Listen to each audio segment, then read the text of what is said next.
10 साल पहले दो दुनिया को जोड़ने वाला जादुई पोर्टल खुला। उसके अंदर से बहुत सारे भयानक मॉन्स्टर निकले।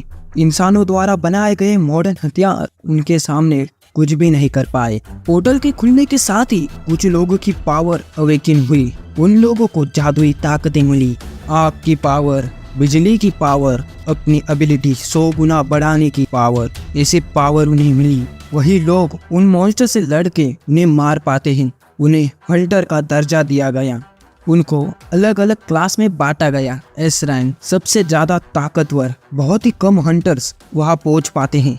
डी रैंक सबसे ज्यादा कमजोर है। एक बार कोई अवेकिन हो जाता है, वो अपनी एबिलिटी को कभी बढ़ा नहीं सकता।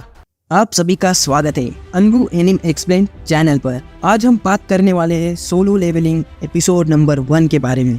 अब जानते हैं आगे क्या हुआ। कहानी प्रेजेंट में आती है। वहाँ पर डेंजन का गेट खुल गया था।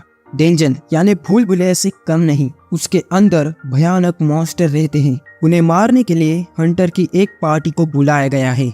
यह किम जो हंटर है, अपने दोस्त बाघ से मिलता है। वो पहले हंटर रह चुका है। वो उनके साथ हंटिंग करने जाने वाला है। उसे पैसे की जरूरत है, इसलिए हमारा हीरो, उसका नाम जिनबू है, सब उसे अच्छी तरीके से बात करते हैं। बाघ किम से पूछता है, लगता है ये बहुत ताकतवर हंटर है। किम उसे बताता है इसका उल्टा है। तुम्हारे जाने के बाद उसने एक पार्टी ज्वाइन की। ये सबसे वीकेस्ट हंटर है। वो इतना कमजोर है, उसे ई रैंक डेंजन में भी चोट लग जाती है। उसे इस डेंजन में भेजा है, इसका मतलब एक कम रैंक का डेंजन है। जिनबू ये सब सुन रहा था। उसे एक लड़की मिलती है, उसका नाम जूही है। जूही कहती है, तुमने फिर से अपने आप को घायल कर लिया, तुम हॉस्पिटल क्यों नहीं गए? वो कहता है, मैं ई रैंक डेंजन में गया था। मैं एक लौता हूँ, मुझे ई रैंक डेंजन में भी चोट लगी थी। सब मुझसे हाई लेवल हंटर थे, उन्होंने एक भी हीलर नहीं ली थी। जूही गुस्सा हो जाती है और उससे कहती है, ये कितना खतरनाक था। डेंजन के अंदर जाने का टाइम हो जाता है। सभी इकट्ठा होना शुरू हो जाते हैं। उनका लीडर, उसका नाम शॉन है। ये एक हाई लेवल हंटर है। सब बहुत ही ज्यादा कॉन्फिडेंट थे इस डेंजन को पार करने के लिए। वो सब डेंजन के अंदर चले जाते हैं। हंटर गिल्ड्स के प्रेसिडेंट को दिखाया जाता है, उसका नाम गो है। उसकी प्राइम मिनिस्टर के साथ मीटिंग थी। वो चिंता कर रहा था कैसे लोग हैं, वो अपनी जान तक दांव पर लगा देते हैं पैसों के लिए। उतना हो सके उतना मैजिकल जेम्स जमा करना चाहते हैं। ये जेम्स खतरनाक मॉन्स्टर को मारने पर मिलते हैं। उतने खतरनाक मॉन्स्टर मारेंगे उतने ज्यादा पैसे मिलेंगे। डेंजन के अंदर जिनबू ने एक मॉन्स्टर को मार दिया है। उसे एक मैजिकल जेम्स मिलता है। मॉन्स्टर हमला कर देता है, उसका नाम गॉब्लिन है। जिनबू उस हमले से बचता है। गॉब्लिन वापस से जिनबू के ऊपर हमला करता है। जिनबू घायल हो जाता है। बाघ एक ही झटके में गॉब्लिन को मार देता है। जिनबू का काफी खून बह गया था। जूही उसे हील करती है। जिनबू देखता है कि वो कैसे बेबस पड़ा है। बाकी के हंटर्स मॉन्स्टर को मार रहे हैं। प्रेसिडेंट को दिखाया जाता है। वो कहते हैं हाई रैंक के मैजिकल मॉन्स्टर हैं, उनसे मैजिकल जेम्स मिलते हैं, उससे बहुत ताकतवर हथियार बनाते हैं। माना क्रिस्टल भी मिलता है। मैजिकल जेम्स जितने ताकतवर हथियार नहीं बनते। गवर्नमेंट इन जेम्स को सोलर पावर, न्यूक्लियर पावर की तरह पावर जनरेट करने के लिए यूज करना चाहती है। मैजिकल जेम्स, माना जेम्स बहुत ही सस्ते हैं। इन पर रिसर्च कर रहे हैं इलेक्ट्रिसिटी प्रोड्यूस करने के लिए। डेंजन में सभी हंटर ने सारे मॉन्स्टर को मार दिया है, पर उन्हें चाहिए उतने मैजिकल जेम्स नहीं मिले। जिनबू के पास एक ई रैंक का जेम था। जूही जिनबू से कहती है, तुम हंटर क्यों बने? ये ऐसा ही चलता रहा तो तुम एक दिन जरूर मर जाओगे। उन्हें डेंजन के अंदर एक रास्ता मिलता है, यानी डेंजन के अंदर और एक डेंजन। उनका लीडर यानी शॉन कहता है, इसे हमें हंटर एसोसिएशन को बताना चाहिए। बाकी सब कहते हैं हमें और मैजिकल स्टोन चाहिए। हंटर एसोसिएशन को बता देंगे तो वो और हंटर को बुलाएंगे, उनके साथ मैजिकल स्टोन्स को बांटना पड़ेगा। शॉन कहता है हम वोटिंग से फैसला करेंगे।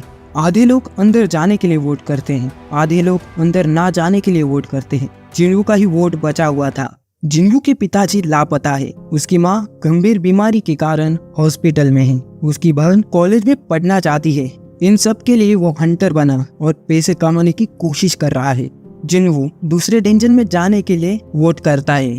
फिर हमें दिखाया जाता है हंटर बनने के लिए उन्हें एक टेस्ट देना पड़ता है। उसके हिसाब से उनकी रैंक दी जाती है। गिल्ड उन्हें हायर करते हैं। मिस्टर चोई भी एक गिल्ड मास्टर है। वो कहते हैं टैलेंटेड हंटर को ही हायर करना, उनकी एज कितनी भी हो। उसके बाद दो चोर एक लड़की का पर्स चुरा के भाग रहे थे। उनके सामने एक लड़की आती है, उसका नाम चाहिना था। वो एक एस रैंक हंटर है। उछल कर पर्स ले लेती है और चोरों का एक्सीडेंट हो जाता है। बहुत से लोग उसकी तारीफ करते हैं और वो वहां से उछल कर चली जाती है।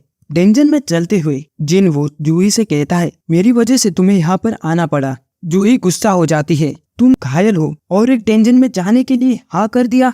जिनवू जूही से माफी मांगता है। जूही उसे कहती है, माफी मत मांगो, तुम मुझे ट्रीट दे सकते हो। रास्ते के आखिर में ही उन्हें एक बड़ा सा दरवाजा मिलता है। उसे खोलकर अंदर जाने ही वाले होते, तभी दूसरी तरफ रेजिडेंट नए आए हुए हंटर्स को कह रहे थे, 10 साल में हम डेंजन के बारे में ज्यादा कुछ नहीं जान पाए हैं। वहाँ कब क्या निकलेगा हम भी नहीं जानते। ये एक खतरनाक काम है। डेंजन में दरवाजा खोलकर सारे हंटर अंदर आ जाते हैं। एक बहुत बड़ा कमरा था। वहाँ पर बहुत बड़े और पुराने स्टैचू रखे हुए थे। सबसे बड़ा स्टैचू एक सिंहासन पे बैठा हुआ था। कमरे में एक भी मॉन्स्टर नहीं था। कमरे के बीचों बीच एक मैजिकल सर्कल बना हुआ था। वो देखते हैं एक स्टैचू के ऊपर कुछ लिखा हुआ था। शॉन पढ़ता है, इस जगह का नाम कार्टनल टेम्पल है। इस जगह पर लोगों को गॉड की पूजा करनी चाहिए, गॉड की तारीफ करनी चाहिए। ऐसा ना करने पर वो यहाँ से वापस कभी नहीं जा सकते। तभी जूही जिनवू से कहती है, मैंने इस पुतले की आंखें हिलते हुए देखी। इस कमरे के दरवाजे अपने आप बंद हो जाते हैं। वहाँ पर एक हंटर डर जाता है, वहाँ से जाने लगता है, दरवाजे को खोलने की कोशिश करता है। तभी वहाँ पर एक पुतला उसका सिर काट देता है। सब देखकर डर जाते हैं। जिनवू सोचता है, वो तो एक टी रैंक का हंटर था, मैं उसके सामने कुछ नहीं था। उसे इस स्टैचू ने एक ही झटके में मार दिया, अब मेरा क्या होगा। और अपने पीछे वाले स्टैचू को देखता है, उसकी आंखें हिलती है। जिनवू पहली बार डेंजन में गया था, पार्टी से बिछड़ गया था। उसके ऊपर एक मॉन्स्टर ने हमला कर दिया था। वो बहुत ही ज्यादा घायल हो गया था। बहुत दिनों तक उसे हॉस्पिटलाइज होना पड़ा और दूसरे डेंजन में भूल भुलैया में फंस गया था। वहाँ उसे भूखे पैसे कई दिन बिताने पड़े थे। उसके लिए ई रैंक डेंजन में भी जिंदगी और मौत का सवाल है। बाकी के हंटर मॉन्स्टर को मारते हैं, मैजिकल स्टोन को बेचकर और भी ताकतवर हथियार खरीदते हैं, क्योंकि और ताकतवर मॉन्स्टर को मार सके। जिनवू के पास एक कमजोर चाकू था, उसके कपड़े भी फटे हुए थे, उसकी हालत बहुत ही खराब थी।